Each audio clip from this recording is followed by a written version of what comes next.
તમારી આજુબાજુ જે છે તે બે ત્રણ લોકોને હાથ મિલાવો અને કહો કે ગભરાતા નહીં.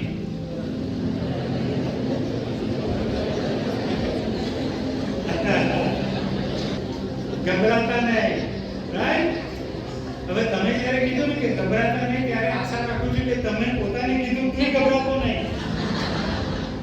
કારણ બીજાને નહીં તો ગભરાતા નહીં, પોતે ગભરાતા નહીં. Hallelujah, praise the lord. Okay, બેસી જાઓ, પ્રભુ આશીર્વાદિત કરે. અમારા સ્વર્ગીય પિતા, આ સમય તમારો છે પ્રભુ, આ તમારી પલટણ છે અને અમે તમારું વચન સાંભળવા માંગીએ છીએ કે જેથી અમે પાડી શકીએ. તમારું વચન તમે ખોલો અને તમારા લોકો તૃપ્ત થઈએ અને તમે ઈચ્છો છો એવી રીતે અમે જીવન જીવીએ. આ સમય પવિત્ર આત્મા તમારો છે. પ્રભુ ઈસુને મહિમાવાન કરશે. પ્રભુ ઈસુના નામે આમેન. આમેન.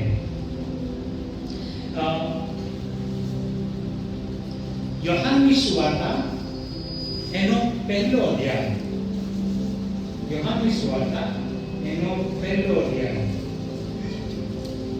એનું 29મું વચન. યોહાનની સુવાર્તા પહેલો અધ્યાય એનું 29મું વચન. ત્યાંથી આગળ જોવું જોઈએ. તૈયાર છો? ઓકે. બીજે દિવસે યોહાન પોતાની પાસે ઈસુને આવતા જોઈને કહે છે, જુઓ, ઈશ્વરનું કલ્યાણ જે જગતનું પાપ દૂર કરે છે, જેના વિશે મેં કહ્યું છે કે મારી પાછળ એવા એક પુરુષ આવે છે કે જે મારી આગળ થયા છે, કેમ કે તે મારી અગાઉ હતા, તે એ જ છે. 31મી કલમ. મેં તેમને ઓળખ્યા નતા. આ કોણ કહી રહ્યું છે? યોહાન બાપ્તિસ્મા પ્રભુ ઈસુ વિશે કહી રહ્યા છે. શું કહી રહ્યા છે? પહેલા તો એ તો એમના જે યોહાનના પોતાના શિષ્યો હતા એમને કહી દે કે જુઓ, દેવનું કલ્યાણ. એનો અર્થ એ કે યોહાન બાપ્તિસ્માને ખબર પડી ગઈ કે આ પ્રભુ ઈસુ કોણ છે. એટલે તો કે છે, જુઓ, દેવનું કલ્યાણ જે જગતના પાપ હરણ કરે છે, પાપ લઈ જશે, પાપ માફ કરી દેશે, પાપ પોતાની પર લઈ લેશે. એટલે યોહાનને ખબર પડી ગઈ પ્રભુ ઈસુ વિશે. અને 31મી કલમ શું કહે છે? મેં તેમને ઓળખ્યા નતા. યોહાન બાપ્તિસ્મા શું કહે છે? એક સમય એવો હતો કે મેં પ્રભુ ઈસુને ઓળખ્યા નતા. પણ ઇઝરાયલની આગળ તે પ્રગટ થાય એ માટે હું પાણીથી બાપ્તિસ્મા કરતો આવ્યો છું. યોહાને સાક્ષી આપી. હવે યોહાનની પોતાની સાક્ષી છે પ્રભુ ઈસુ વિશે. શું છે? યોહાને સાક્ષી આપી કે પવિત્ર આત્માને કબૂતરની જેમ આકાશથી ઉતરતો મેં જોયો. એટલે પ્રભુ ઈસુનું જ્યારે બાપ્તિસ્મા થયું ને, ત્યારે ખાલી પ્રભુ ઈસુને જ પવિત્ર આત્મા દેખાયા નહીં. ખાલી પ્રભુ ઈસુને જ નહીં, યોહાન બાપ્તિસ્માને પણ દેખાયા. કેમ કે યોહાન પોતે અહીંયા સાક્ષી આપે છે કે મેં આત્માને કબૂતરની જેમ આકાશથી ઉતરતો જોયો ને તેમના પર રહ્યો. મેં તેમને ઓળખ્યા નતા, પણ જેમણે મને પાણીથી બાપ્તિસ્મા કરવાને મોકલ્યો તેમણે જ મને કહ્યું કે જેમના પર તું આત્માને ઉતરતો તથા રહેતો જોશે તે જ પવિત્ર આત્માથી બાપ્તિસ્મા કરનાર છે. મેં જોયું છે ને સાક્ષી આપી છે કે એ જ ઈશ્વરના દીકરા છે. બહુ જ મહત્વની સાક્ષી યોહાન બાપ્તિસ્માની. એમણે પ્રભુ ઈસુને જોઈ લીધા. પ્રભુ ઈસુ વિશે સાક્ષી પોતે આપે છે કે ઈશ્વરે પવિત્ર આત્મા મોકલ્યા અને એ પવિત્ર આત્મા કબૂતરની જેમ, કબૂતર રૂપે નહીં, ઓકે, કબૂતર રૂપે પવિત્ર આત્મા નથી આવ્યા, કબૂતરની જેમ એ પ્રભુ ઈસુ પર આવ્યા અને ત્યાં એમની પર રહ્યા. એટલે યોહાને પોતે જોયું. જો તમે આ સમજો, યોહાને પોતે અનુભવ કર્યો. કોઈ કે યોહાને કહ્યું કે આ જગતનો પાપ હરણ કરે છે, આ દેવનું હરવાન, એવું નથી. કોઈ કે યોહાને નહીં કહ્યું, ઈશ્વરે પ્રગટ કર્યું. ઈશ્વરે પ્રગટ કર્યું કે જો આને મેં પસંદ કર્યો છે, આ મારો દીકરો છે. યોહાનને પ્રભુ ઈસુનું આ પ્રતિકરણ સમજણ પડે અને એ સમજણ યોહાને બીજાને કહે. સાક્ષી યોહાને બીજાને આપી કે આ એ જ છે. તમારી સાથે જો ત્યારે સમજ્યા? યોહાને પોતે સાક્ષી આપી. માથીની સુવાર્તા 11મો અધ્યાય.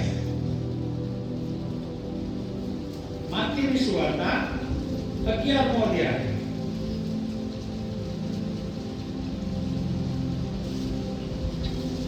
રેડી?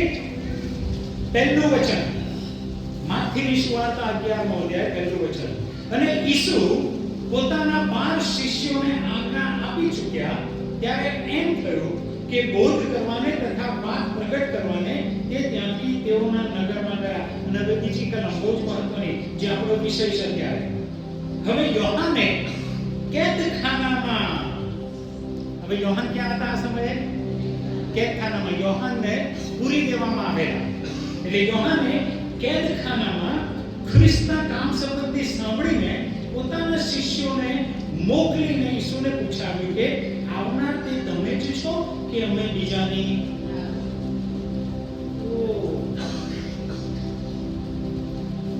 જોયું તો? યોહાન કેદખાનામાં છે અને હવે પોતાના શિષ્યોને ઈસુની પાસે મોકલે છે કે જાઓ ને ઈસુની પાસે અને ઈસુને જઈને પૂછો એમને કે જે આવનાર છે એ તમે જ છો કે અમારે બીજાની રાહ જોવાની છે? કન્ફ્યુઝન નહીં લાગતું? યોહાને પોતે સાક્ષી આપી હતી ને કે આવનાર એ જ છે, એ જ ઈશ્વરનું હરવાન છે, એ જ છે. કબૂતરની પેઠે પવિત્ર આત્માને પણ પ્રભુ ઈસુ પર આવતા યોહાને પોતે જોયા. અને છતાંય યોહાન હવે પ્રભુ ઈસુ સંબંધી કન્ફ્યુઝ છે, મૂંઝવણમાં છે, શ્યોર નથી, ક્લિયર નથી.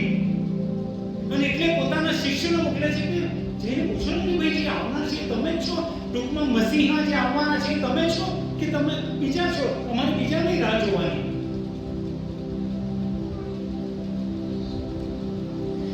આટલું મહત્વનું આંખે દેખું સાક્ષી છે યોહાનની પાસે, અને છતાં યોહાન હવે મૂંઝવણમાં મુકાઈ ગયા કે આવનાર એ તમે જ છો કે અમારે બીજાની રાહ જોવાની? પ્રભુ ઈસુ જ્યારે યરુશલેમમાં પ્રવેશ કરી રહ્યા છે ને ત્યારે એ જ બાબત લખવામાં આવી છે જે આપણે યોહાનની સુવાર્તા વાંચીએ એનું 12મો અધ્યાય. યોહાન 12.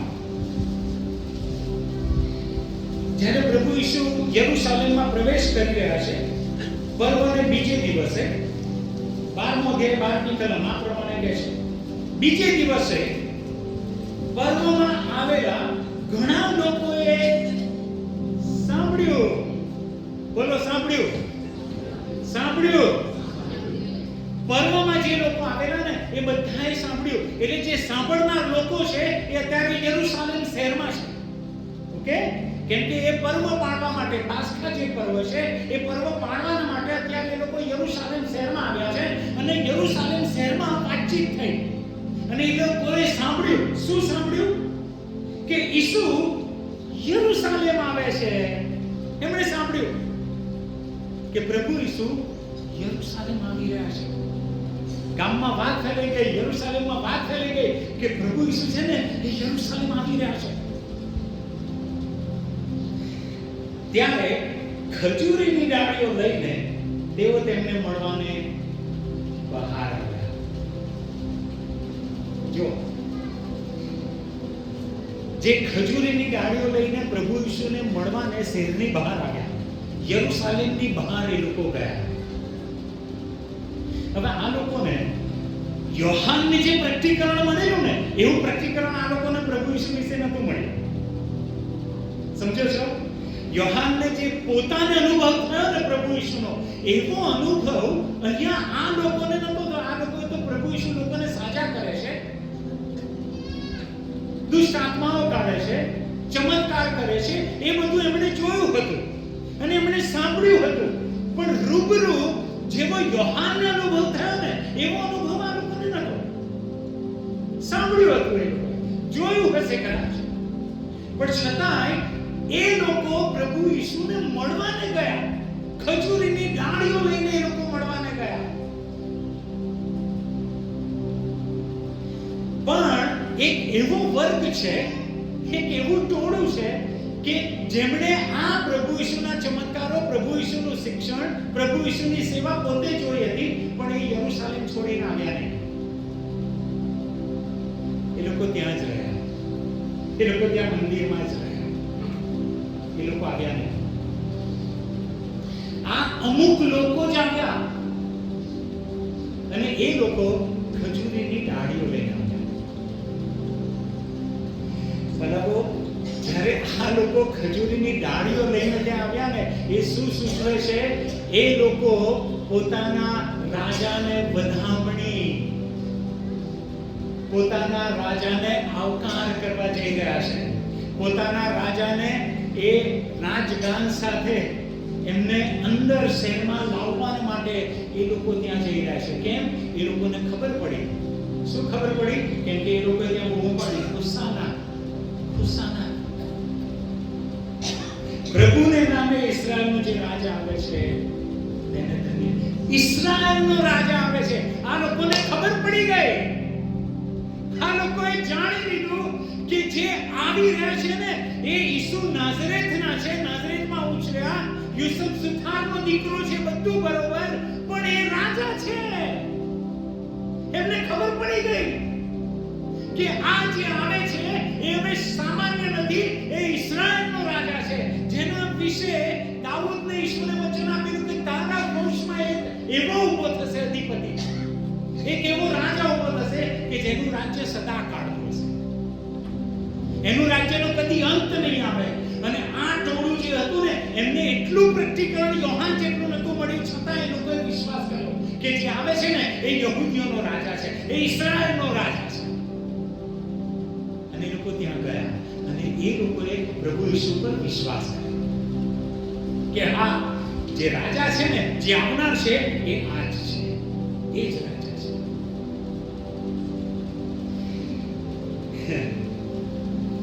હવે એકચ્યુઅલી તમે જોવા જાઓ ને તો યરુશલેમમાં બીજો રાજા હતો, હેરોદ. હેરોદ એ યહૂદીઓનો રાજા હતો. હેરોદ જે હતો ને એ એના જે પિતા હતા એ અમોનાઇટ હતા, એ યહૂદી નતા. પણ એના પિતાએ અને પછી હેરોદે એ યહૂદી ધર્મ સ્વીકારેલો. એટલે હેરોદ એ યહૂદી બનેલો. જન્મથી અથવા તો જાતથી એ યહૂદી નતો હેરોદ, પણ એને યહૂદી ધર્મ સ્વીકારેલો. એને નક્કી કરેલું કે યહૂદી ધર્મ પાડીશ. અને એટલે રોમન સરકારે પણ એ હેરોદ રાજાને યહૂદીઓનો રાજા બનાવી દીધો. એટલે રોમન સરકાર દ્વારા હેરોદ એ રાજા બનેલો યહૂદીઓનો. એટલે જ્યારે આ લોકો યહૂદીઓના રાજાને લઈને યરુશલેમની અંદર આવે છે ને, ત્યારે ઓલરેડી તમે વિચાર કરો કે યરુશલેમમાં યહૂદીઓનો રાજા છે, હેરોદ બેઠો છે. પણ આ જે હેરોદનું રાજ્ય હતું ને, એ બહુ નિરાશાવાળું રાજ્ય હતું, બહુ તકલીફવાળું, બહુ દુઃખવાળું, બહુ પીડાવાળું રાજ્ય હતું. કેમ કે હેરોદના સમયમાં ઇસ્રાએલની જે પ્રજા હતી ને, એ બહુ દુઃખ અને સંકટમાં જીવતી હતી. એમની પાસે બહુ જમીનો હતી નહીં. અમુક જ યહૂદીઓ માટે પાસે જે જમીન હતી એ મોટા સોદાગરો હતા, પણ સામાન્ય જે યહૂદીઓ હતા એમની પાસે કોઈ આવકનું સાધન હતું નહીં. ખેતીવાડી કરે, મજૂરી કરે, અને એમાંય પાછો હેરોદ દ્વારા બહુ મોટો કર, ટેક્સ ઉઘરાવવામાં આવે. એટલે તમે વિચાર કરો કે હેરોદનું રાજ્ય જે હતું એમાં કોઈ પણ જે નાગરિક હોય એને આવક બહુ હોય નહીં, અને જે આવક થાય એનો મોટો ટેક્સ ભરવાનો થાય.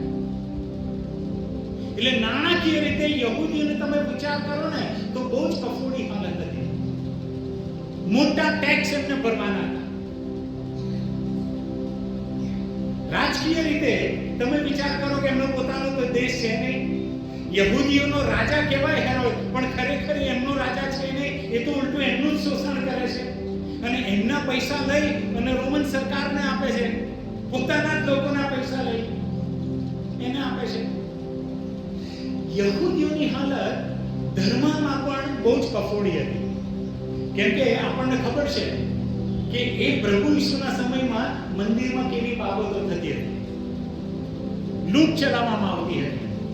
મોટો ટેક્સ, મંદિરમાં પણ મોટો ટેક્સ, દશાંશ આપવાનો. એટલે તમે વિચાર કરો, કશી આવક નથી, સરકારને મોટો ટેક્સ આપવાનો અને મંદિરમાં દશાંશ આપવાનો.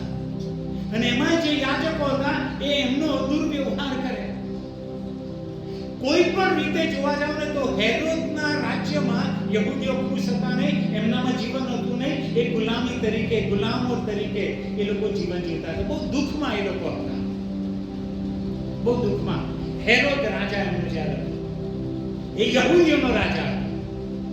પણ હવે અમુક લોકોએ જોઈ લીધું કે આ હેરોદ જે યહૂદીઓનો રાજા કહેવાય છે ને, પણ એ ખરેખર અમારો રાજા નથી. અમુક લોકોએ જોઈ લીધું અને એ લોકોએ ઈસુને જોઈ લીધા કે આ ઇઝરાયલનો રાજા છે. અને એ લોકો ગયા એની પાછળ, એને વધાવવાના માટે ગયા, એને બોલાવવાના માટે ગયા. અને ત્યાં બહુ સુંદર લખવામાં આવ્યું છે, પ્રભુ ઈસુ જ્યારે વછેરા પર બેસીને હવે યરૂશાલેમમાં આવી રહ્યા છે ને, ત્યારે સૌથી પહેલું બહુ સરસ જે વાક્ય ત્યાં લખવામાં આવ્યું છે, 15મી કલમ, યોહાનની સુવાર્તા 12મો અધ્યાય એની 15મી કલમ, જે મેજર સાહેબ એમના જખારિયામાંથી વાંચેલી. પણ જ્યારે યોહાન એમની સુવાર્તામાં લખી રહ્યા છે ત્યારે શબ્દમાં એમણે ફેરફાર કર્યો. સિયોનની દીકરી એટલે યરૂશાલેમને કહી રહ્યા છે કે યરૂશાલેમ શહેર, એ યરૂશાલેમના ઇઝરાયલીઓ, યહૂદીઓ, એ દીકરી. અને પછી શું કહે છે? ગભરાઈશ નહીં. હે યરૂશાલેમની દીકરી, હે યરૂશાલેમના લોકો, ગભરાશો નહીં. Don't worry. તકલીફમાં છો, મુશ્કેલીમાં છો, ગભરાશો નહીં. આ રાજાથી તમે કંટાળી ગયા છો, આ રાજકારણથી, આ સરકારથી તમે કંટાળી ગયા છો, ગભરાશો નહીં. આ મંદિરની બાબતોથી તમે હેરાન થઈ ગયા છો, ગભરાશો નહીં. ડોન્ટ વરી, ગભરાશો નહીં. એમનું નહીં ગભરાવાનું કારણ અહીં શું બતાવે છે જાણો છો? કે કેમ નહીં ગભરાવાનું? કેમ કે એવું લખવામાં આવ્યું છે, તું ગભરાઈશ નહીં જો તારો રાજા, હાલેલુયા, તારો રાજા, હે સિહોનની દીકરી, હે યરૂશાલેમ, તારો રાજા. હવે તમારું ધ્યાન દોરો. એટલે નહીં ગભરાવાનું કે તારો રાજા આવે છે. રાજા આવવાથી કશું થતું નથી. બહુ ધ્યાનથી સાંભળજો, સમજો હું જે કહેવા જઈ રહ્યો છું. રાજાના આવવાથી ગભરાહટ દૂર થવાની નથી. રાજા આવે છે એટલે ગભરાઈશ નહીં એવું નહીં લખવામાં આવ્યું. કેમ જાણો છો? કેમ કે ઘણીવાર રાજા જ્યારે યુદ્ધ કરવા જાય ને અને એ હારી જાય યુદ્ધમાં, ત્યારે જે દુશ્મન રાજા છે એ આ દેશના રાજાને ગુલામ બનાવીને એને ચાલતો એની શહેરની ગલીઓમાં લઈને આવે, એનું અપમાન કરવા.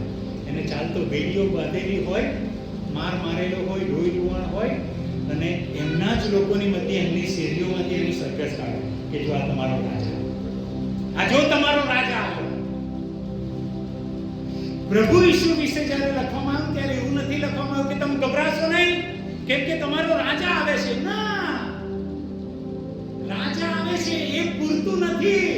ત્યાં શું લખવામાં આવ્યું છે? તારો રાજા વછેરા પર સવારી કરીને આવે છે. એ મહત્વનું છે. રાજા આવે છે એ મહત્વનું નથી, કેમ કે રાજા તો ગુલામ બનીને પણ આવી શકે છે.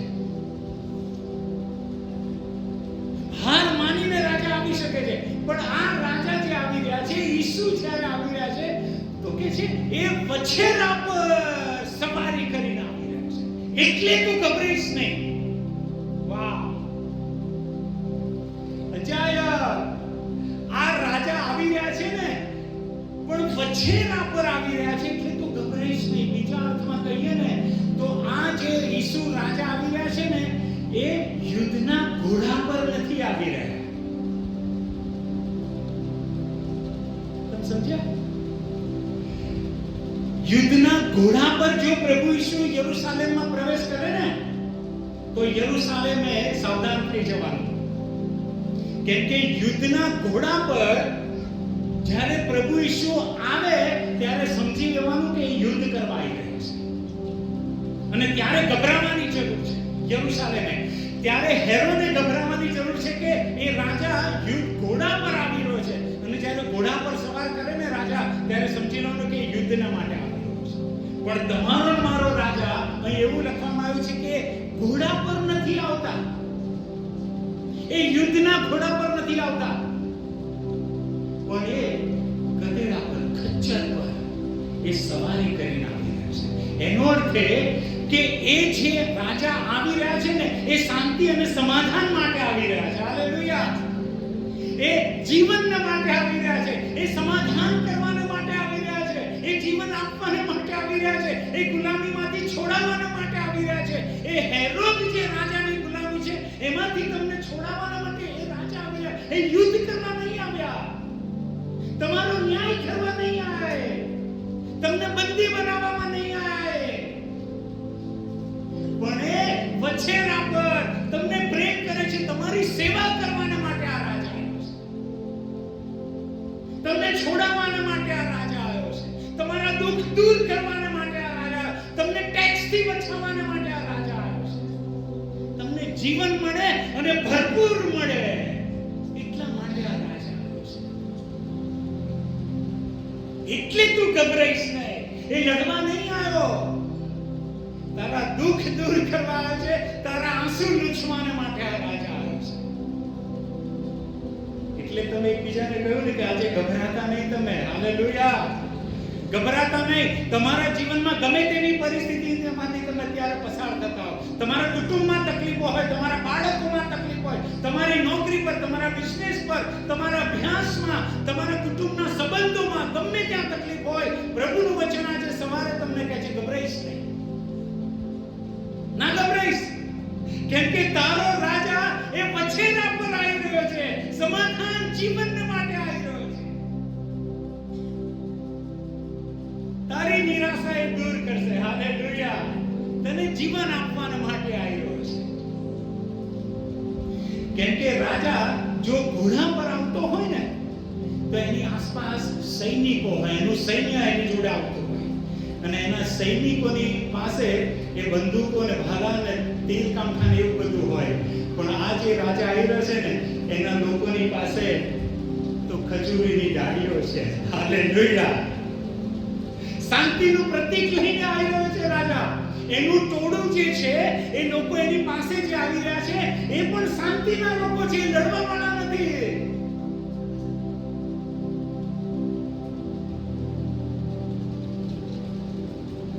આ લોકો પોતાના રાજાને ઓળખી ગયા. યોહાનને આટલું પ્રત્યક્ષીકરણ મળ્યું, પણ છતાં યોહાન કહે છે આવનાર દૂત છે કે અમે બીજાની રાહ જોઈએ. પણ આ જે ટોળું એવું હતું એ કહે છે કે આ યહૂદીઓનો રાજા છે, આ અમારો રાજા છે. હેરોદ એ યહૂદીઓનો રાજા છે, પણ ઉપરથી જે આવ્યો છે ને એ અમારો રાજા છે. અમારો રાજા છે. પરંતુ મંડળીએ આ બહુ સમજવાની જરૂર છે. મંડળી છે ને પ્રભુ ઈસુને તારણહાર માની અને બેસી રહી છે. મંડળી તારણ પામી અને બેસી રહી છે, એમાં જ આનંદ કરે છે. ઓ ઈસુ અમારો તારણહાર, ઈસુ અમારા માટે બ્રધર્સ મરી ગયા, ઓ ઈસુની જય હો. યસ, એ સાચી વાત છે, એમાં કંઈ ખોટું નથી, એ સત્ય છે, આપણા માટે જ મરી ગયા. પણ તારણથી ઉપર, તારણહારથી ઉપરની વાત આવે છે કે ઈસુ ફક્ત તારણહાર જ નથી, પણ એ પ્રભુ છે. He is king. એ રાજા છે. એ રાજા છે. પ્રભુ ઈસુ રાજા તરીકે પોતાને પ્રગટ કરે છે. પ્રભુ ઈસુનું જ્યારે પરીક્ષણ થયું ને, શૈતાને જ્યારે એનું પરીક્ષણ કર્યું, જો શૈતાન પરીક્ષણ કયા ક્ષેત્રમાં કરે?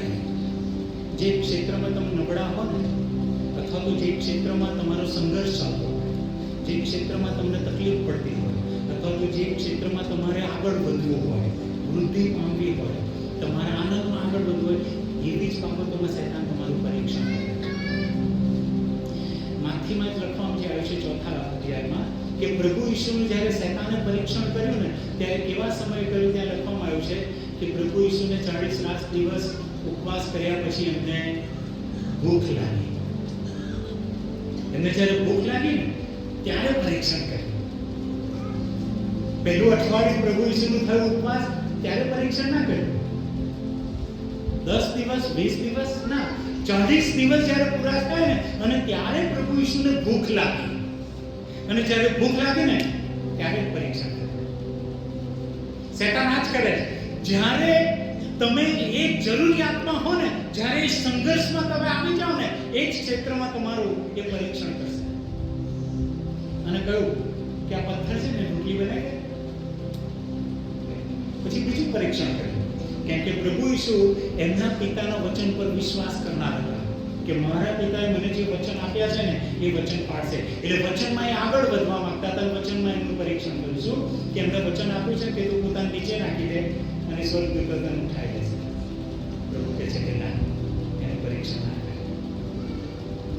અને ત્રીજું પરીક્ષણ જે થયું ને એની વાત આપણે અત્યારે કરીએ છીએ. ત્રીજું પરીક્ષણ પ્રભુ ઈસુનું શું થયું કે શૈતાને આ આખું જે રાજ્ય છે ને, એનો મહિમા, એનો વૈભવ અને એનો અધિકાર ને બધું પ્રભુ ઈસુને પળવારમાં બતાવી દીધું. જો આ મહિમા છો, આ બધો જ હું તને આપી દઈશ. આખું જગતનું જે મહિમા છે ને, જગતનું જે આખો અધિકાર છે, એ બધો હું તને આપી દઈશ. શૈતાન એવું કહે છે પ્રભુ ઈસુને, હું તને આપી દઈશ. શરત એ છે કે તું પગે પડીને મારું ભજન કર. હવે વિચાર કરો, શૈતાન પ્રભુ ઈસુને કહે છે કે આ બધું જ જે છે હું તને આપીશ. એનો અર્થ એ થયો કે આ બધાનો અધિકારી શૈતાન છે. આપણે ઘણીવાર એવું માનીએ છીએ કે આ બધું ઈશ્વરનું છે. ગેરસમજ ના કરતા. ઈશ્વર એ માલિક છે, એ ઓનર છે, એ સર્જનહાર છે, પણ જે અધિકાર છે ને એ અત્યારે શૈતાનનો છે. સમજ્યા તમે? આપણા જીવનો એ ઈશ્વર તરફથી આવ્યા છે, પણ જે લોકો પ્રભુ ઈસુના નથી ને એમની પર શૈતાનનો અધિકાર છે. ઉત્પત્તિના પહેલા અધ્યાયમાં તમે વાંચો તો તમને ખબર પડશે કે ઈશ્વરે જ્યારે આદમને હવાને બનાવ્યા ત્યાર પછી શું કીધું કે આ સગળું તમારું છે અને તમે એની પર અધિકાર ચલાવો. એટલે ઈશ્વરે આદમને આ બધો અધિકાર આપી દીધો. આખું જે પૃથ્વી, આખું જે વૈભવ હતો ને એ અધિકાર આદમને આપવામાં આવ્યો. પણ હવે આદમે શું કર્યું? શૈતાનના કયાથી શૈતાને એને કહ્યું કે તું આ ખા, અને એને ખાધું. તમે જેનું માનો ને એ તમારો માલિક થઈ જાય. સમજ્યા તમે? તમે જેનું માનો એ તમારો માલિક. નોકર કોનું માને? માલિકનું. એટલે અહીંયા માલિક આદમ હતો, પણ એને વાત કોની માની? શૈતાનની. તો માલિક કોણ બન્યો? શૈતાન. નોકર કોણ બન્યો? આદમ. ઈશ્વરે જે આદમને અધિકાર આપેલો ને એ બધો જ અધિકાર આદમે શૈતાનને આપી દીધો. અને ત્યારથી આ પૃથ્વીનો અધિકારી એ શૈતાન થઈ ગયો. અને પ્રભુ ઈસુ પૃથ્વી પર કેમ આવ્યા? આ જ કારણે. એમનું રાજ્ય પાછું લેવાના માટે. જે આદમે ગુમાવ્યું ને, પહેલા આદમે, એક છેલ્લો આદમ આવી અને એને પાછું મેળવી લેશે. એટલે તો અહીંયા લખવામાં આવ્યું કે રાજા, જે આદમને રાજા બનાવેલો ને ઈશ્વરે, કે હવે તું આનું સંભાળ, એ રાજા હવે ઈસુ બનીને આવ્યા. એટલે શૈતાને શોર્ટકટ કીધું કે તું મારું ભજન કર ને, આ બધું હું તને આપી દઈશ. તું રાજા બની જઈશ, તારે વધસ્તંભ પર જવાની જરૂર નહીં પડે. મારું ભજન કર લે અને તું આનો રાજા થઈ જઈશ. ના, પ્રભુ ઈસુ એ રીતે રાજા બન્યા નહીં, શોર્ટકટ, પણ ઈશ્વર જે ઈચ્છતા હતા એ રીતે એ પોતે રાજા તરીકે પ્રગટ થયા. અને અહીંયા ઇસ્રાયેલની આગળ હવે પ્રગટ થયા કે હવે મારું રાજ્ય આવ્યું છે, તમારો રાજા હવે આવ્યો છે, ગભરાઈશ નહીં, ચિંતા ના કરીશ. પરંતુ તમારે મારે પ્રભુ ઈસુનો આભાર માનવો જોઈએ, કેમ કે પ્રભુ ઈસુ પૃથ્વી પર આવ્યા તો યોહાનની સુવાર્તામાં લખવામાં આવશે કે હું તમારો ન્યાય કરવા આવ્યો નથી, પણ તમને બચાવવાનો.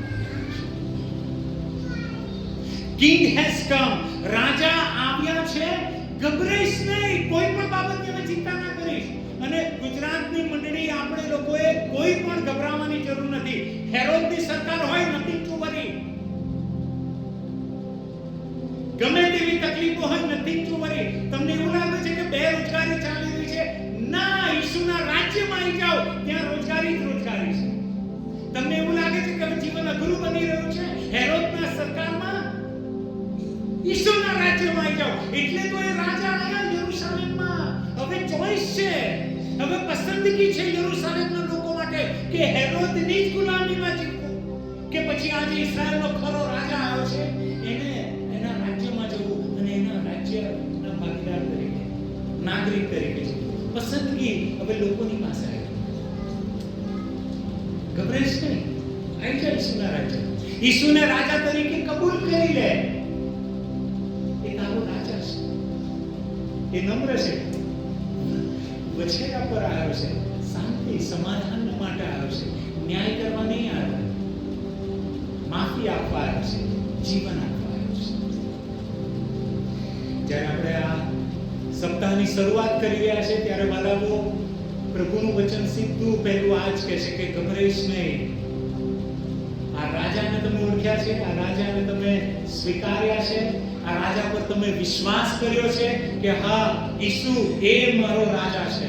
બીજા બધા રાજાની હું ચિંતા નહીં કરતો, બીજા બધા રાજાથી હું ગભરાતો નથી, કોઈ અધિકારીઓથી ગભરાતો નથી, કેમ કે ઈસુ એ મારો રાજા છે કે જે ઉપરથી આવ્યો છે. આ વિશ્વાસથી આપણે આ આખા અઠવાડિયાની શરૂઆત કરીશું કે ઈસુ એ મારો રાજા છે. ઈસુ એ આવ્યો છે અને સમાધાન અને શાંતિ લઈને આવ્યો છે. એ યુદ્ધ કરવા નહીં આવ્યો, પણ એક સમયે એ ઘોડા પર બેસીને પ્રતિકરણમાં લખવામાં આવ્યું છે ત્યારે ઘોડા પર બેસી આવશે, ત્યારે યુદ્ધ કરવા આવશે. પણ અત્યારે એ રાજા ખજૂરીની ડાળીઓ ને એની વધામણીને એ લઈને આવ્યો છે કે જીવન, શાંતિ, ભરપૂર જીવન એ લઈને આવ્યો છે. એટલે હું આશા રાખું કે જ્યારે આપણે શરૂઆત કરી રહ્યા છે ત્યારે તમે નક્કી કરી લો કે તમારી જે ગભરાહટ છે, તમારી જે બીક છે એ બધી દૂર કરી દેશે અને ઈસુ રાજાને કહેજો કે રાજા તું મારો રાજા નથી અને હું ગભરાઈશ નહીં. ગમે તેવી પરિસ્થિતિ છે હું ગભરાઈશ નહીં, કેમ કે હવેથી ઈસુ તમે મારા રાજા છો. આપણી જગ્યા પર